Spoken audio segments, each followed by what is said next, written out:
Très heureuse que vous puissiez découvrir cet ouvrage très sensible qui met vraiment en valeur les connexions de l'homme avec la nature, avec le jardin. Et vous allez le voir, donc Cécile va vous le présenter un peu comme un voyage. Elle a prévu différentes immersions pour expliquer comment elle a construit son travail, différentes petites lectures. Donc je vais te laisser la parole si tu veux bien et te remercier encore une fois. Alors, bonsoir. Donc, je suis particulièrement touchée de présenter mon roman dans le cadre de cette association, car en fait, une petite graine a été plantée il y a lors d'une rencontre autour des plantes sauvages et des croyances. Et en fait, lors de cette visite, j'ai vraiment découvert un univers, parce qu'à l'origine, je ne connaissais pas grand-chose en botanique. Et ça a été une ouverture qui, au fil des mois, s'est ouverte. En plus, lors de cette rencontre, Manon Paul Traversaz nous a présenté ses travaux sur la médecine campo. Et en fait, je revenais d'un séjour de 6 mois au Japon et j'étais passée complètement à côté de cet aspect-là de la société. Et donc, ça m'a beaucoup interpellée. Et c'est resté comme ça dans mon esprit en latence. Après, le rapport à la nature a été très très fort justement pendant ce séjour au Japon. Parce que nous avons vraiment vécu au rythme des saisons, notamment parce que nous habitions à côté du grand parc commémoratif Osaka 70, qui est un parc immense qui fait 260 hectares. Et en fait, chaque mois, il y avait un festival de fleurs. Donc ça pouvait commencer par les pruniers, ensuite on a eu les hortensias, les iris, les roses, le festival des Lucioles.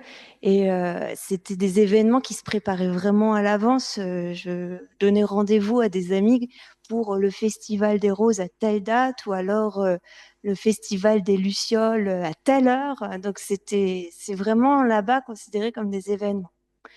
Et de même que par exemple pour la floraison des cerisiers,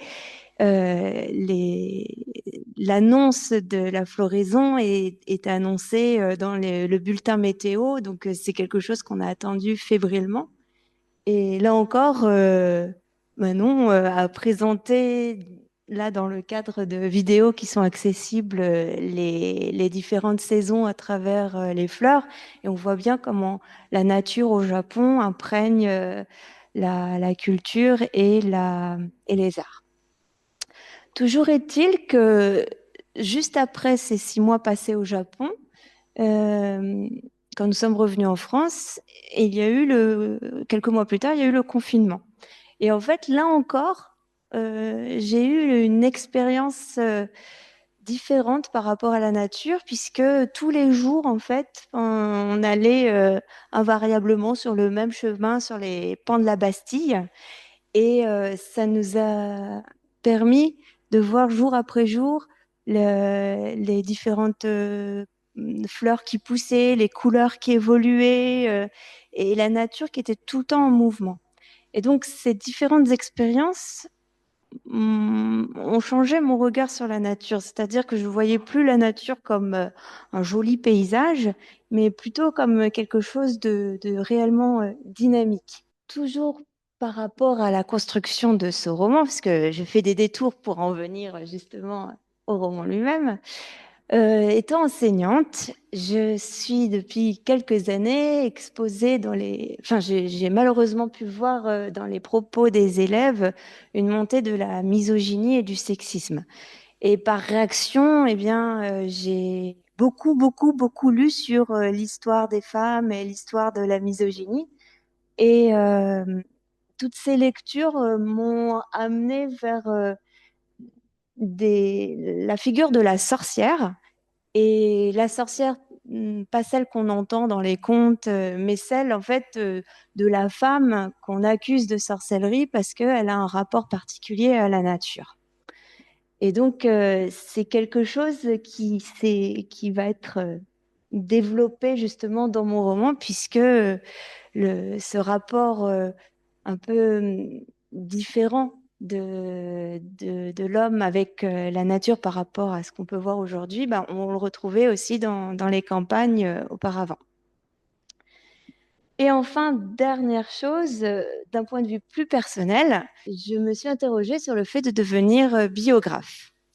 Et c'était délicat de me servir de la vie de quelqu'un pour faire un essai.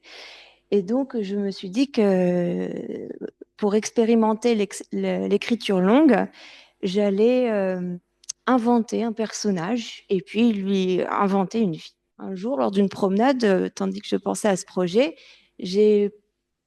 ça m'a rappelé l'histoire de Lafcadio Hearn. C'est donc un auteur dont la vie est un petit peu particulière. Et je me suis dit que je pouvais m'inspirer de son existence.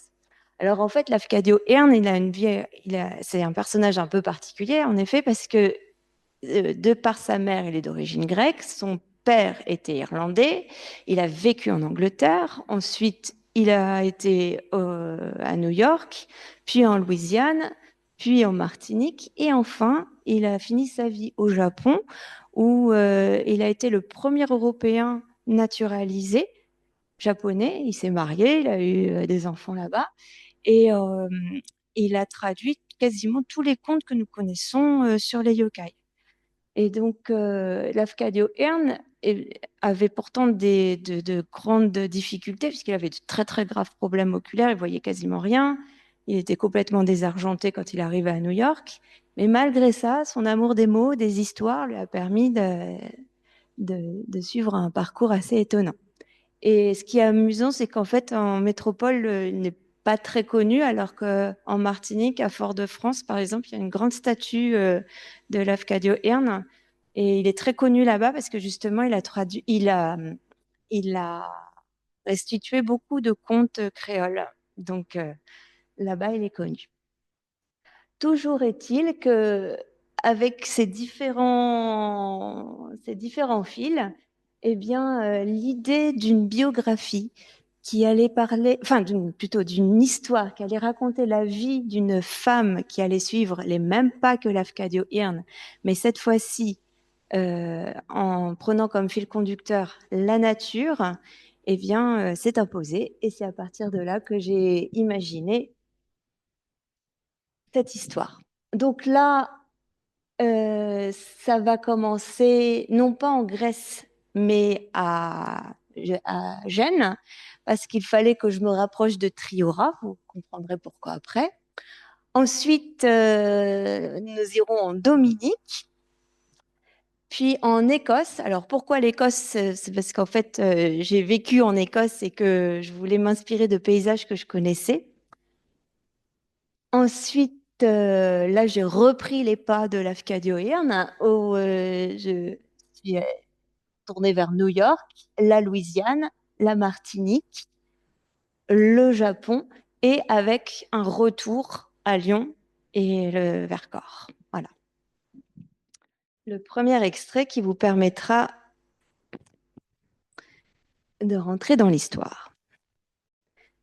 Ma chère Alice, je ne cesse de penser à toi, et la révolte qui semble te consumer me bouleverse. Ne trouvant jamais le bon moment pour vous révéler vos origines, je ne vous ai pas parlé de mon existence passée. Je prends conscience que mon silence vous a privé de vos racines, sombre héritage que je vais enfin vous dévoiler, dans l'espoir que tu comprennes d'où te vient peut-être cette sourde colère, et pour que ton indignation ne se retourne pas contre toi, mais contre ceux qui l'ont suscitée. Tu m'as toujours connu calme et tranquille, les mains dans l'humus frais des forêts, les yeux vers la lune qui me guide. Près de vous, j'ai essayé d'être ce mât sur lequel vous pouviez vous appuyer. Très tôt déraciné, confronté à l'abandon, à la défiance, aux superstitions ou à la religion, j'ai parcouru le monde errante, à la recherche d'un point d'ancrage où je ne sentirais plus la peur ou la honte enflammer mes entrailles. Mes plus grands amours m'ont été arrachés. J'ai frôlé la folie. J'ai ressenti la froide solitude dans le lit glacé des absents. Et c'est dans la nature que j'ai pu trouver l'apaisement et l'énergie de renaître. J'espère qu'à travers mon histoire, tu te libéreras de ce regard qui méprise tant tes émotions et que tu écouteras enfin la femme puissante qui reste en toi. Les injustices et les violences qui découlent de la séparation du corps et de l'esprit, de la haine de soi et de la peur de l'autre, ont semé un germe de terreur transmis de façon inconsciente de génération en génération. Cette transmission est d'autant plus profonde qu'elle a été silencieuse et totalement étouffée par le déni. Nous n'apprenons l'histoire que de ceux qui ont gagné. Pour imposer une vision du monde, il fallait effacer celle qui l'a précédée, forcer à ne pas écouter l'intuition ni la sensibilité, ce langage du corps et des images qui nous permet de communiquer cette étincelle profonde qui nous anime et qui nous relie au vivant depuis des millénaires. Je t'encourage donc à suivre cette étincelle qui te guidera au plus profond de toi, ce lieu mystérieux où, selon la légende indienne, les dieux auraient caché la divinité perdue des humains. Mon parcours à travers le monde m'a permis d'accéder à une forme d'animisme qui m'était inconnue. J'ai appris à regarder les arbres, à être ému par leur forme, leur âge, à me sentir humble face aux siècles qu'ils ont traversés, à sentir que les esprits pouvaient rester en eux et non dans les cieux à jamais éloignés de nous. Nous sommes unis par une énergie qui nous traverse, pulsation de vie à des temps immémoriaux, que j'effleure quand je parviens à plonger au plus profond de mon être. Il m'a donc fallu me délivrer d'une morale puritaine, boursouflée de haine, de peur et de mépris, créant le dominant et le dominé, et dont résulte le déséquilibre du monde. J'admire ta détermination, ton indépendance et ton goût pour la liberté, mais celles-ci sont aussi le fruit d'une histoire. Je sais que tu peux mépriser certaines superstitions, mais que comprenons-nous réellement du monde pour juger de ce qui est vrai de ce qui ne l'est pas? J'aime ce qui est différent, incontrôlable, organique, viscéral, car c'est à ce monde des profondeurs que j'appartiens. Un monde qui n'est ni bon ni mauvais, mais qui interagit sans cesse en mouvement. C'est ce monde qui est aussi le tien que je te propose de découvrir à travers mon histoire.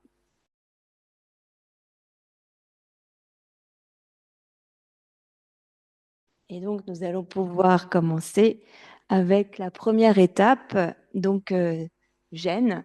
Et en fait, j'imagine que dans cette histoire, Marie, mon héroïne, enfin, elle n'a pas, elle ne va pas vraiment voir Gênes, puisque j'imagine que ses parents se rencontrent à Gênes. Et pourquoi Gênes? Parce qu'il fallait que la mère de mon héroïne vienne de Triora. Et pourquoi Triora? Eh bien, en fait, c'est un village donc, qui existe au nord de la Ligurie et que j'ai découvert en vacances parce qu'il y a quelque chose qui m'a vraiment interpellée. En regardant les guides, j'ai vu qu'il y avait un mémorial pour les sorcières du village, c'est-à-dire toutes les femmes de ce village qui, au XVIe siècle, avaient été torturées par l'Inquisition. Donc là, vous voyez la photo à droite, c'est le mémorial qu'on peut trouver au village. Et aussi, il y a un musée ethnologique qui explique un petit peu la vie des paysans à cette époque et comment bien on est passé d'une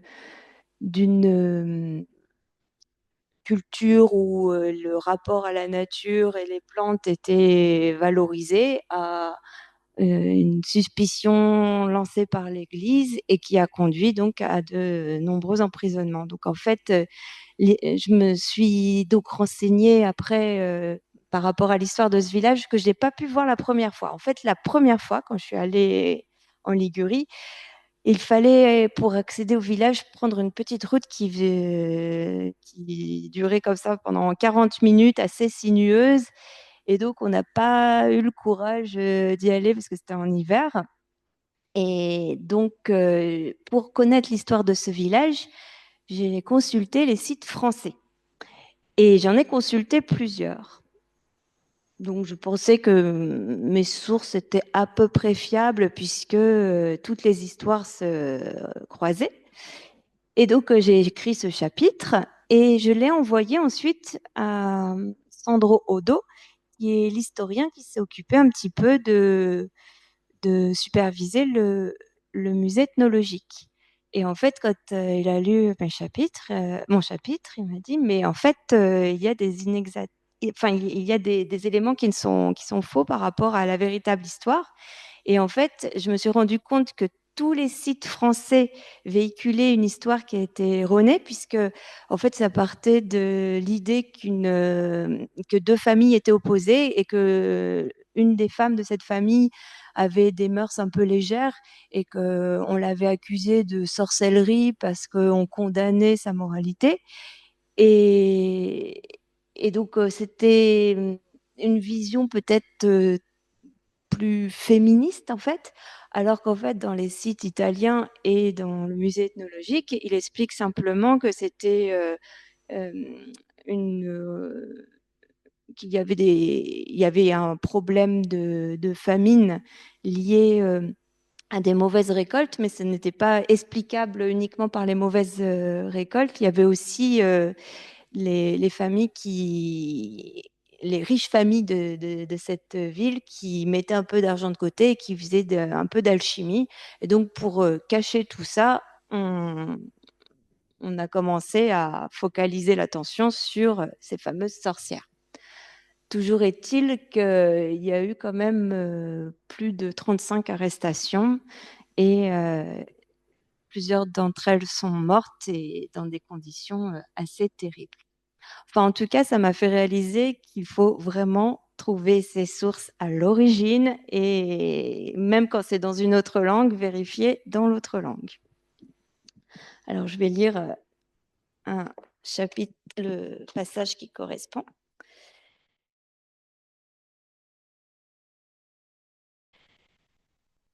Les chasseurs de sorcières pouvaient aussi s'appuyer sur un guide, le Malleus Maleficarum, qui justifiait cette barbarie et donnait nombre de conseils pour envoyer au bûcher les suspects, inventant ainsi une menace inexistante, si ce n'est dans leur esprit malade, mais dont les conséquences furent funestes pour les centaines de milliers de victimes, majoritairement des femmes qui en furent la cible.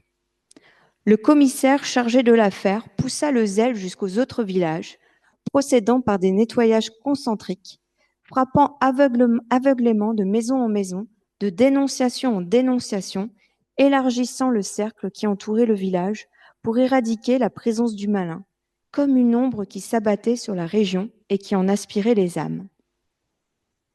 Cette folie se termina tragiquement, car parmi les 35 femmes accusées, 5 moururent emprisonnées et 9 d'entre elles succombèrent au tourment de la torture. Le Saint-Office, las de ces inutiles violences qui ternissaient l'Église, dut intervenir en mettant fin à ce carnage. La chasse avait duré près de 2 ans, mais les villageois traumatisés restèrent marqués par le sceau de l'horreur et se transmirent le récit de ces tortures de génération en génération.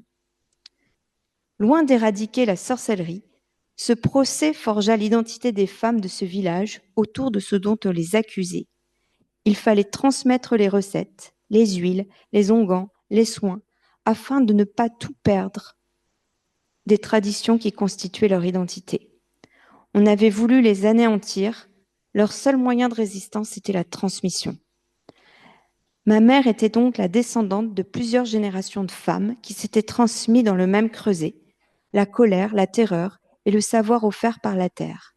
Si elle pouvait être fière de ce savoir, elle rêvait également de s'évader de cette filiation, connaître un au-delà moins ténébreux et sûrement échapper à la tyrannie d'un père violent. Je ne peux m'empêcher de penser que dans mon esprit, mais aussi dans le tien, tel un germe non éclos, repose cette mémoire collective de la terreur face à l'inhumanité de certains hommes, mais aussi ce besoin viscéral de leur résister.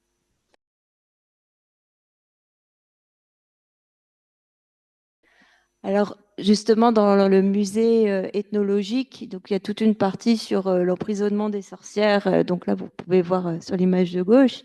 Et par rapport à l'isolement des villages et au cercle concentrique par rapport à l'Inquisition, En fait, au Triora, c'est un village qui va être. Là, c'est pas Triora que vous voyez, c'est la vue qu'on a de Triora sur les autres villages. Mais ils sont tous un peu comme ça. Ce qui fait qu'on voit bien que dès lors que les accusations commençaient, en fait, le village était vraiment encerclé. Et maintenant, quand on peut se promener dans les ruelles de Triora, il règne quand même encore une atmosphère assez- pas pas fantastique, mais le jour où nous l'avons visité, il y avait un peu de brume, personne, plein de chats, et c'est vrai que ça allait très bien avec la thématique.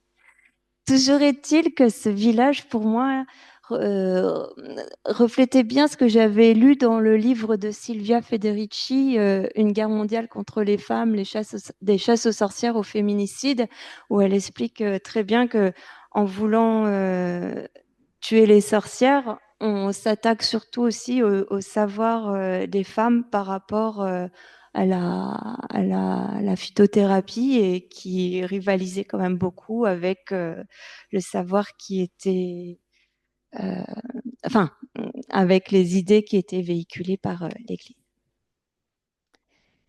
Alors, nous allons maintenant changer de région et aller en Martinique. Alors là, je passe l'Écosse, New York et la Louisiane pour parler donc de la permaculture en Martinique.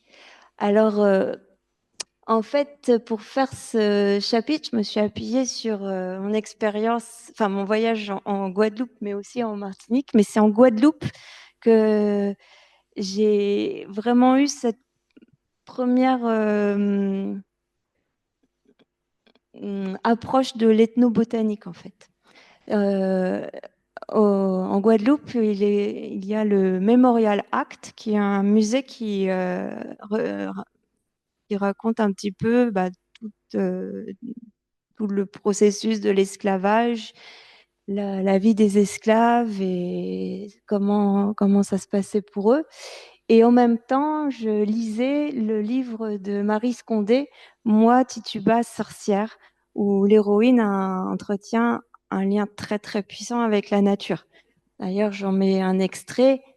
Manyaya m'a pris les plantes, celles qui donnent le sommeil, celles qui guérissent plaies et ulcères. Elle m'a appris à écouter le vent quand il se lève et mesure ses forces au-dessus des cases qu'il se prépare à broyer. Manyaya m'a pris la mer, les montagnes et les mornes. Elle m'a appris que tout vit, tout a une âme, un souffle, que tout doit être respecté, que l'homme n'est pas un maître parcourant à cheval son royaume. Et donc, c'est là que j'ai découvert les jardins d'esclaves. Et ça m'a particulièrement touchée parce qu'en fait, c'était des personnes qui n'avaient plus rien, qui n'avaient plus de liberté, qui perdaient tout. Et en fait, le jardin, leur jardin, c'était le seul moyen de se nourrir, de se soigner et donc de rester en lien avec leur culture, avec leurs ancêtres. Donc ça avait une importance très très forte qui s'est transmise en plus de génération en génération parce que ça impliquait aussi une connaissance très fine des plantes, de leurs particularités et on le verra plus tard, très efficace pour des terrains qui étaient quelquefois assez étroits. Euh, Par rapport justement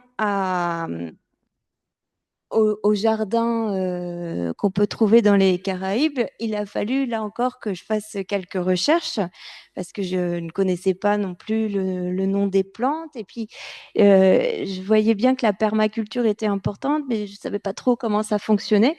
Donc, j'ai eu la chance de tomber sur le mémoire de Céline Chevalier qui s'appelle Jardin créole en Guadeloupe, un modèle agroécologique. Et elle explique en fait que les espèces peuvent certes être en lutte, mais elles peuvent collaborer quand elles ont une diversité qui leur permet d'avoir des besoins différents. Donc, par exemple, avec des hauteurs différentes, elles ne luttent pas pour atteindre la lumière, avec des racines qui sont à des étages différents, parce qu'elles sont d'espèces différentes, eh bien, elles vont capter l'eau et les nutriments dans des horizons différents, ce qui fait que là encore, elles ne rentrent pas en lutte. Et elle, elle explique ainsi que la diversité des plantes permet aux plantes de se protéger, que les plus résistantes vont protéger les plus fragiles. Et évidemment, ça m'a fait penser à la société humaine et à ce vers quoi je tends et en tout cas auquel je crois, et donc une société composée de diversité et non pas une société uniforme. Et évidemment, en contraste avec ces jardins qui reposent sur la diversité, je pensais aux monocultures qui peuvent être assez dévastatrices et qui sont quelquefois fragilisées parce que, par exemple, pour les plantes bananes, Gros Michel a disparu dans les années 50 parce qu'il y avait un champignon qui les avait attaqués et comme il y avait une seule espèce de banane, elle n'avait pas moyen de résister. Et puis, avec la banane Cavendish, apparemment, on risque d'avoir le même souci.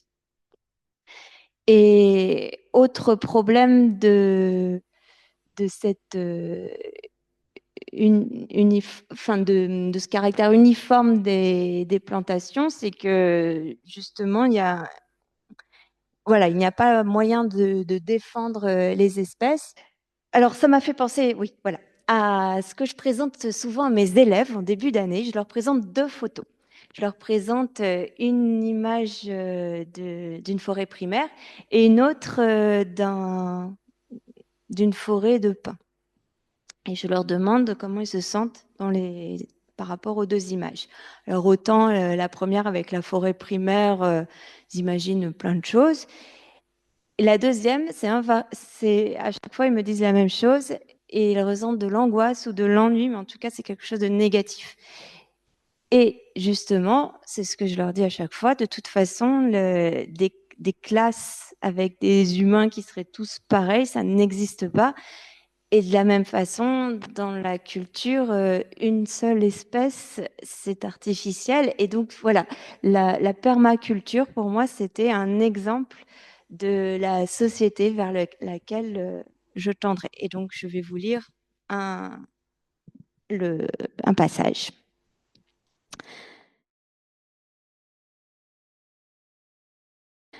Son jardin avait la taille d'une cour, mais la densité d'une forêt. À première vue, le jardin me semblait désordonné, comme si elle avait laissé les graines pousser au gré du vent. Elle m'expliqua que les plantes avaient les mêmes besoins fondamentaux: l'eau, la lumière, les éléments de la terre. Je me rappelle que ces paroles m'avaient interpellée. Les plantes m'apparaissaient soudain dotées d'une forme d'intelligence. Si l'on ne prenait pas compte de leurs particularités, elles luttaient entre elles pour satisfaire leurs besoins. Devenues rivales, elles entretenaient alors une guerre dont seule la destruction de l'une pouvait satisfaire l'autre. Si l'on mettait des légumes au sol sous des bananiers, l'ombre large des feuilles empêcherait ces derniers de pousser. Sans une étroite collaboration, les plantes ne pourraient d'ailleurs pas survivre sous l'épaisse canopée de la forêt. Au contraire, si chaque espèce pouvait recevoir ce dont elle avait besoin selon ses particularités, alors elle collaborait et prospérait. Certaines plantes piégeaient, détournaient, interceptaient les insectes ou les parasites et permettaient ainsi à d'autres espèces de continuer à les ombrager ou à leur donner de l'humidité. Mais si l'on ne plantait qu'une seule espèce, celle-ci n'aurait que peu de moyens pour se défendre et se retrouverait vite écrasée par ses adversaires. Elle m'expliqua l'agencement parfaitement organisé, bien qu'à l'apparence tout à fait chaotique de son jardin. Le concombre était placé au creux des sillons, car il aimait l'eau. Les plants de canne à sucre entouraient une grande variété d'ignames et de patates douces pour retenir l'humidité. L'arbre à pain abritait les aubergines, les navets et les carottes. Les premiers Amérindiens avaient su observer la nature et l'avaient comprise, se nourrissant eux-mêmes de ce dont ils avaient besoin, sans excès. Le jardin soigné, nourrissé, décoré. Et ce savoir constituait un héritage qui se transmettait de génération en génération depuis des siècles. Je reconnus certaines herbes que j'utilisais sous leur forme séchée lorsque je travaillais à la pharmacie. Calendula, mélisse, marjolaine, mauve. Mais Martha me fit découvrir une plus grande variété de plantes exotiques. Son jardin constituait une pharmacie à ciel ouvert. La Sacha protégeait le jardin des insectes ou des animaux nocturnes et soulageait les fièvres et les rhumatismes. La griffe de chat pouvait servir de puissant analgésique. Son grand-père lui avait transmis toutes ses connaissances, mais également une grande fierté quant à son héritage de nègre marron. C'est dans le creux des montagnes, fuyant les plantations et vivant en autarcie, protégé par une forêt à la végétation inextricable, transformant les chemins en un dédale où seule une connaissance presque organique du terrain permettait de se retrouver, qu'ils se regroupaient. Cette communauté avait survécu grâce à leur connaissance des herbes, des armes, de la chasse et de la pêche, parlant le langage de la terre, animés par cette soif de liberté qui leur avait permis de se délivrer, préférant cette vie sauvage mais libre à cette domestication qui niait leur humanité. S'ils étaient rattrapés par leur maître, on leur coupait les tendons pour qu'ils ne puissent plus s'échapper. Elle caressa le feuillage du manguier et me dit: Notre héritage ne s'est pas construit avec des pierres, mais ce sont les récits, les rituels, les connaissances qui nous lient à cette terre, invisible mais omniprésent.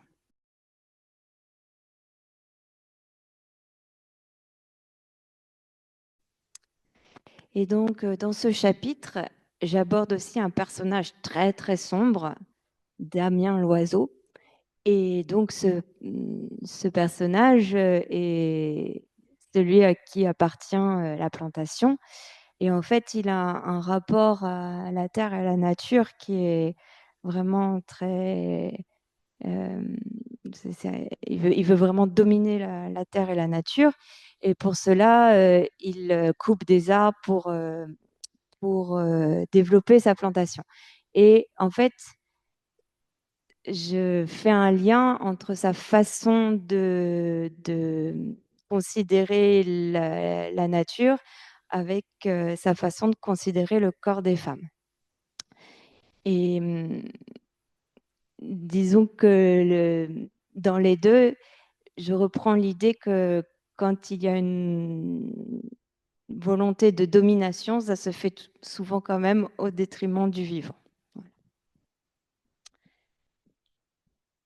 Alors, on va passer maintenant au Japon. Alors, j'ai vraiment découvert, comme je l'ai dit au début, la médecine campo à travers la thèse de Manon Paul Traversas, qui a eu la générosité de la mettre en ligne. Donc, il est possible de la lire et j'ai trouvé vraiment. Alors, il y a plein de passages que je ne pouvais pas comprendre, mais par contre, énormément de passages que j'ai trouvé passionnants à lire, presque comme une histoire.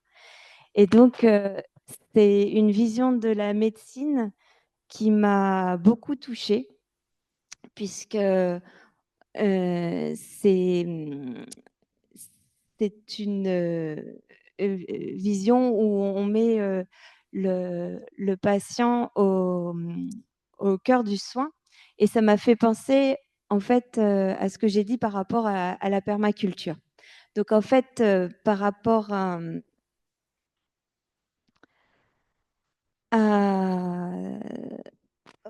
la-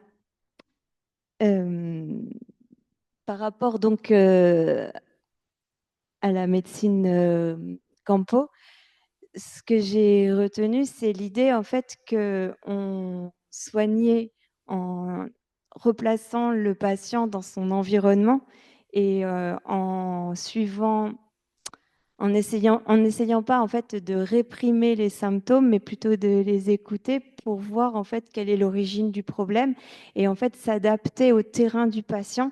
Comme tout à l'heure, je pouvais expliquer qu'on pouvait s'adapter au terrain qu'on exploitait pour les plantes. Et donc, cette vision en fait de la médecine où on prend la particularité de chaque patient et qu'on ne cherche pas à appliquer un traitement, mais qu'on cherche à l'écouter, à écouter son esprit, son corps, ce qui l'entoure, son histoire, une multiplicité de liens, eh bien,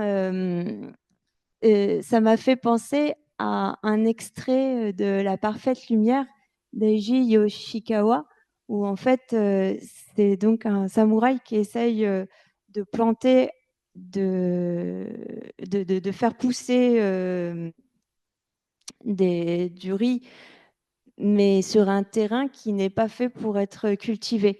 Et donc, en fait, il ne sait qu'appliquer ce qu'il connaît déjà sur ce terrain. Et donc, ça ne marche jamais. Et tout d'un coup, il réalise qu'il doit d'abord observer le terrain pour pouvoir enfin faire pousser quelque chose. J'ai essayé de faire couler l'eau là où je croyais qu'elle devait couler et de forcer la terre à rester là où je croyais qu'elle devait rester. Mais ça n'a rien donné. Quoi d'étonnant à cela? L'eau, c'est l'eau, et la terre. Je ne puis changer leur nature. Ce que je dois faire, c'est apprendre à être un serviteur de l'eau et un protecteur de la terre.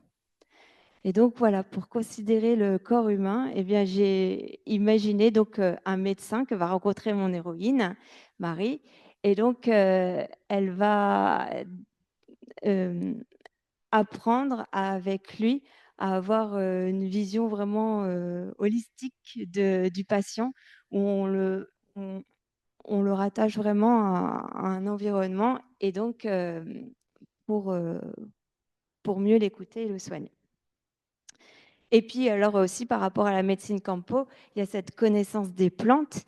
Et là encore, je me suis beaucoup appuyée sur la thèse de Manon pour construire un passage où elle découvre le jardin du médecin. Et en fait, dans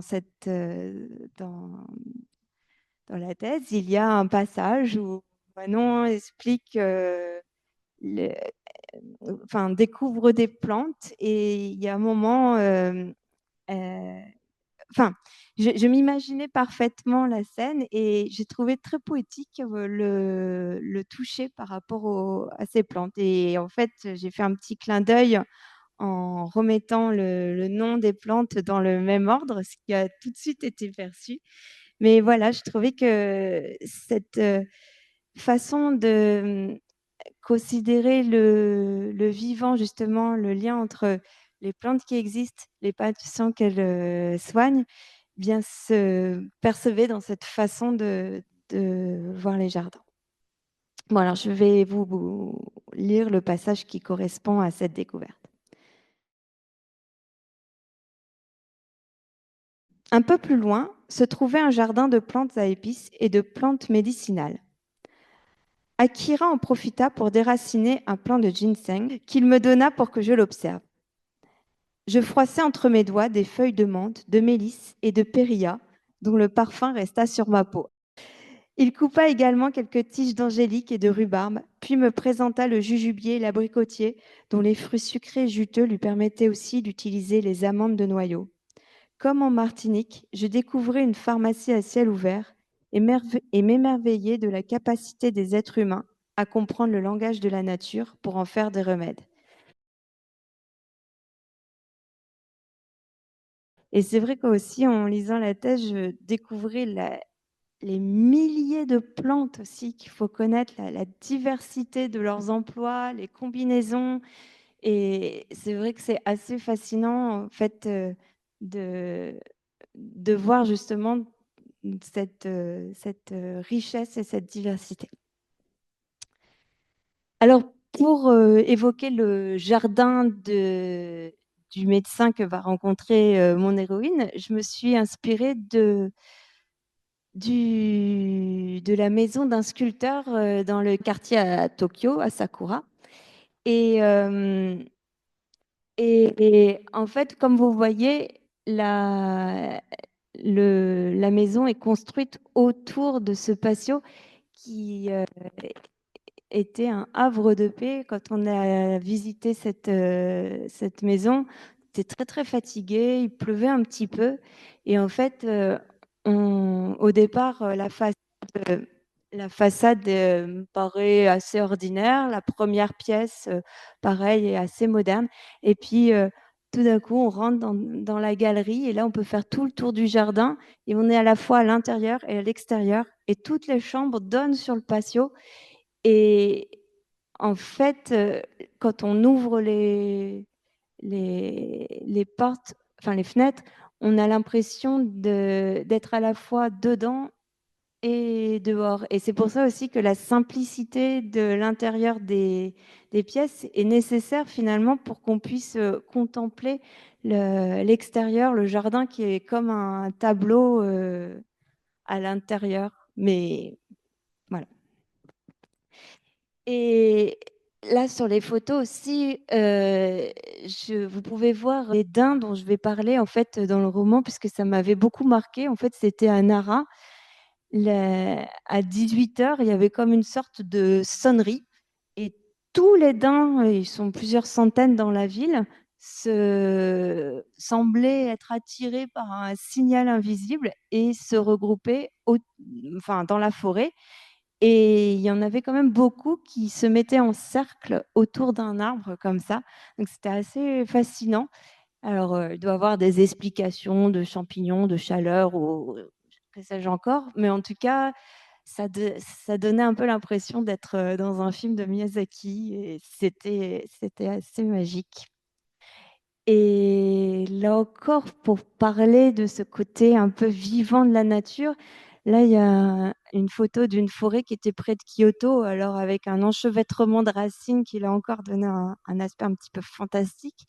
Et puis les arbres grinçaient, ça donne, le vent s'engouffrait dans leurs branches, ça claquait, ça. Et en fait, on avait l'impression qu'il y avait un langage mystérieux qui était communiqué par les arbres. Et c'est vrai que voilà, le côté vivant de la nature, bah, je le comprends mieux, alors tant par la médecine que par les paysages et du coup la culture qui donne une vie à chaque arbre, chaque objet, ben, on peut la comprendre par ces, ces images un petit peu étonnantes de la nature. Et nous allons terminer par le Vercors, enfin plus particulièrement Lyon. Donc mon héroïne, après avoir quitté le Japon, finit à Lyon et va de temps en temps dans les forêts parce que elle est c'est en temps de guerre et donc c'est dans les forêts qu'avec ses camarades qu'elle parvient à trouver quelques d'éléments pour agrémenter un peu le quotidien. Et donc, c'est vrai que alors comme beaucoup de gens, parce que ça a l'air d'être un peu un phénomène à la mode et dans lequel je suis rentrée comme tout le monde après le Covid, c'est-à-dire cette ouverture à la nature et donc à la cueillette sauvage et à tout ce que la nature en fait produisait. Et donc dans mon histoire, pour la nourrir, j'ai lu des choses sur les femmes en temps de guerre et donc bah, toutes les recettes utilisées justement pour pouvoir avoir les vitamines nécessaires avec le cynorhodon, que je prononce toujours avec difficulté, le raisiné qui permettait de faire du sucre, les différentes cueillettes d'herbes, de champignons, les orties qui sont très riches, pareil, en fer. Donc, dans ce chapitre, je me suis j'ai voulu insister sur la solidarité de ces femmes, mais il aurait pu y avoir des hommes, euh, en temps de guerre. Et donc, cet espace de ressources qu'elle retrouve dans la forêt, justement. Et en fait, c'est un peu le fil conducteur à chaque fois dans tous les chapitres. C'est pour ça qu'il y a une répétition, mais c'est pour aller toujours un petit peu plus loin. En fait, chaque chapitre reprend celui qui le précède et en allant un petit peu plus loin. Et là, eh bien, je... le livre de Peter Wohlleben m'avait beaucoup euh, tou- touchée par rapport à la vie des arbres. Alors là, on s'écarte un peu de la cueillette, mais c'est pour revenir sur mon groupe de femmes dans ce chapitre, sur le fait d'avoir la forêt comme modèle aussi social.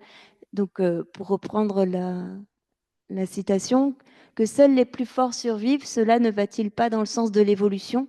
Je crains que les arbres ne soient pas de cet avis. Leur bien-être dépend de la communauté. Si les plus faibles disparaissent, tous y perdent. Donc, il explique ainsi que si dans certaines forêts, eh bien, les arbres n'étaient pas un petit peu solidaires, et bien en fait, comme chaque arbre peut être plusieurs fois malade dans son existence, quand il est malade, eh ben, il a besoin des plus faibles pour se nourrir par leurs racines. Et donc, en fait, si n'était pas solidaire, eh bien, le moindre champignon pourrait tuer l'arbre qui est habituellement fort, mais lorsqu'il est malade. Et donc, dans ce groupe de jeunes femmes, eh bien, elles, toutes seules, elles seraient toutes vulnérables, mais en fait, en prenant soin des autres, elles arrivent à trouver la force et le courage qui vont leur permettre de traverser cette période de guerre. Voilà. Et comme vous l'aurez compris, eh bien, tout mon roman est vraiment traversé par l'idée que le lien avec la nature bah, permet de retrouver sens en soi et par rapport aux autres. Et donc, je terminerai par cette citation. Mais quand la nature est vide d'esprit, la forêt et les arbres ne sont plus que des troncs, des choses à mesurer en stères, valables seulement pour leur rentabilité et non pour leur existence ou leur beauté, ou même comme partie d'un écosystème plus vaste.